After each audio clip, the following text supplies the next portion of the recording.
बिस्मिल्लाहिर्रहमानिर्रहीम। अस्सलाम वालेकुम फ्रेंड्स, कैसे हैं? अल्लाह से दुआ है आप लोग जहाँ रहें खुश रहें, हैप्पी हेल्दी अपनी ज़िंदगियों को एंजॉय करें। अल्लाह ताला आपका और हमारा खात्मा बिल ईमान करे, आमीन। फ्रेंड्स, मैं आज आप लोगों के लिए मिन्स ब्रेड की रेसिपी लेके आई हूँ जो बेकरी स्टाइल की है, बहुत मज़े की बनती है। रेसिपी को फुल वॉच करिएगा, स्किप ना करें, मेरे साथ जुड़े रहिएगा अगर आपको रेसिपी फुल देखनी है तो। अल्लाह ताला के बबरकत पाक नाम से मैं अपनी रेसिपी का आगाज़ कर लेती हूँ। बिस्मिल्लाहिर्रहमानिर्रहीम।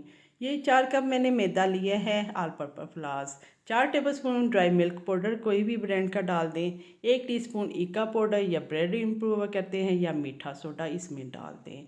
2 टेबलस्पून पिसी हुई चीनी डाल दी है, 1 टेबलस्पून मैंने नमक डाल दिया है और एक ही इंस्टेंट ईस्ट का शाशे डाल दिया है। इसको ये 11 ग्राम का होता है और 1 टेबलस्पून हीप होता है।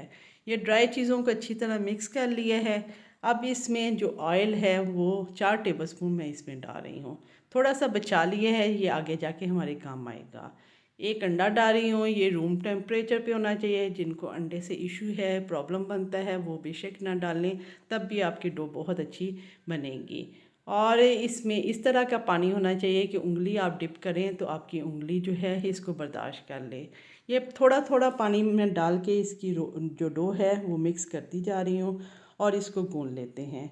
इसको बहुत फाइन सा हमने नहीं गूंदना, मैं इसको बस रफली सा गूंद के राइज़ होने के लिए रख देती हूँ। फाइन इसको बाद में मैं करती हूँ। मेरी माशाल्लाह डो बहुत अच्छी होती है, आप लोग रेसिपी को देखते रहिएगा।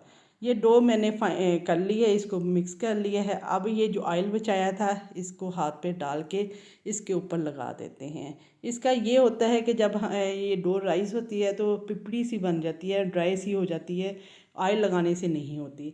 1 घंटा इसको धूप में रख देते हैं। अगर धूप नहीं है तो 2-3 घंटे किचन कैबिनेट में रखें, तब भी आपकी जो डो है राइस हो जाएगी। फ्रेंड्स, 1 घंटा हो चुका है, हमारी माशाल्लाह डो जो है बहुत अच्छी राइस हो गई है। ये देखें बहुत सॉफ्ट सी है। अब इसको निकाल के मैदा छिड़क के मैं इसको फाइन डो तैयार कर लेती हूँ। अब इसको मकई के आटे की तरह 2 से 4 मिनट मैं गूंद रही हूँ। फास्ट इसलिए कर लिया है कि डो आपकी जो वीडियो है लेंथी हो जाएगी। मैं बस इसी को थप थप करके इसमें एयर क्रॉस होगी। अब इसको साइड पे रख देते हैं। ये डो हमारी तैयार हो गई है। अब इसकी फिलिंग मैं दिखाती हूँ आपको। ये फीलिंग है कि मेहमान आ रहे थे, कीमा बना रही थी तो मैंने इसमें हल्का सा ऑयल डाल के इसको गूंद लिया। ये इस तरह का कीमा होना चाहिए। जो भी आलू कीमा में या आप कीमा जिस तरह का भी तैयार करते हैं, प्याज टमाटर वगैरह डाल के मैंने वो बनाया हुआ है, वो भुना हुआ है, हल्का घी डाल दिया है। अब इसको मैं चॉपर में डाल के इसको मैं पीस लेती हूँ। ये मैंने चॉपर में डाल के इसको पीस लिया है, पेस्ट सी बन गई है। एक शिमला मिर्च ली है, ब्रीक क्यूब्स काट के वो इसमें डाल रही हूँ और ये ऑरिगानो है, ये 1 टेबलस्पून इसमें डाल देते हैं। इससे पिज़्ज़ा का फ्लेवर आएगा, बहुत मज़े की बनेगी। वही कीमा है जो आलू कीमा मटर वगैरह आप बनाते हैं वो वाला है, लेकिन ऑयल कम होना चाहिए। अब इसको अच्छी तरह मिक्स कर लिया है और ये जो डो है मैंने इसको बेल लिया। एक बड़ा प्याला ले लिया, आप अपनी मर्ज़ी से जितना बड़ा लेना चाहते हैं। ये सारी डोल को मैंने बेल लिया है और एक एक मैं नहीं बनाना, सारे को मैंने एक दफ़ा बना लिया है और इसमें से पोर्शन काट लेते हैं। जो नहीं उतर रहा है तो इस तरह दोबारा कटर से काट लें।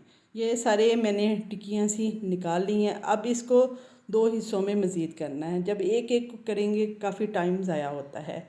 ये 2 हिस्सों में मैंने इसको डिवाइड कर दिया है कटर से। अगर आपके पास कटर नहीं है तो छुरी से कर लें। 3-3 इस तरह के कट्स लगा दें। ये मैं कोन शेप दे रही हूँ और दूसरी शेप बाद में दूंगी। बहुत इजी वाली है और बहुत मज़े की ये ब्रेड बनती है। आप लोग ज़रूर बनाइएगा, इंशाल्लाह आपको रेसिपी बहुत पसंद आएगी। ये मैंने कट्स लगा लिए हैं। पसंद आए तो मुझे फ़ीडबैक दीजिएगा और लाइक करें और कमेंट्स में बताइएगा कैसी लगी। अब इसको इस तरह की ये देखें रोल करके ये शेप बन गई है कोन स्टाइल। ये मैंने कर लिया। अब इसको अंडे की जो है कोटिंग कर लेते हैं। ऊपर सेसमी सीड या कलौंजी जो भी आपको पसंद है वो डाल दें। आप लोग ज़रूर बनाइएगा। आपके पास जो कीमा नहीं है तो चिकन का पसंद करते हैं चिकन कर लें, आलू की फिलिंग कर लें जो समोसों में करते हैं। जो भी आपको पसंद है वो कर के इसको, अब इसको मैं इसके ऊपर तेल छिड़क के साथ ही इसको बेक होने के लिए रख देती हूँ। और दूसरी शेप तैयार करते हैं। दूसरे को भी मैंने रोटी को बेल लिया है, डो को बेल लिया है। अब इसके ऊपर फिलिंग जो है स्प्रेड कर रही हूँ। स्प्रेड करके इसकी भी इस तरह कटिंग आप लोगों ने देखी होगी। ये शेप भी बेकरी से बहुत मिलती हैं, लेकिन ये काफ़ी महंगी मिलती हैं। आप लोग घर में बनाएं। अगर जिसके पास ओवन नहीं है तो वो पतीले में स्टैंड रखे, पानी डाले और उसमें आप ये ट्रे को रख दें 20 से 25 मिनट। ये वाली शेप है और इसको भी बेक होने के लिए रख देती हूँ। दूसरी हमारी शेप जो है वो तैयार हो चुकी है। ये देखें इस तरह की होगी है। हल्का सा ऑयल हम इस पे कोट कर देते हैं, इससे शाइनी सी हो जाती है और बहुत मज़े की बनेगी। आप लोग भी ज़रूर बनाइएगा और मुझे फ़ीडबैक दीजिएगा। अपने प्यारों का ख्याल रखा करें, हेल्दी चीज़ें खाएं, बजट में रहते हुए घर में तैयार करें, ज़्यादा क्वांटिटी में बनेगी और मुझे अपनी दुआ में याद रखिएगा। अल्लाह हाफिज़।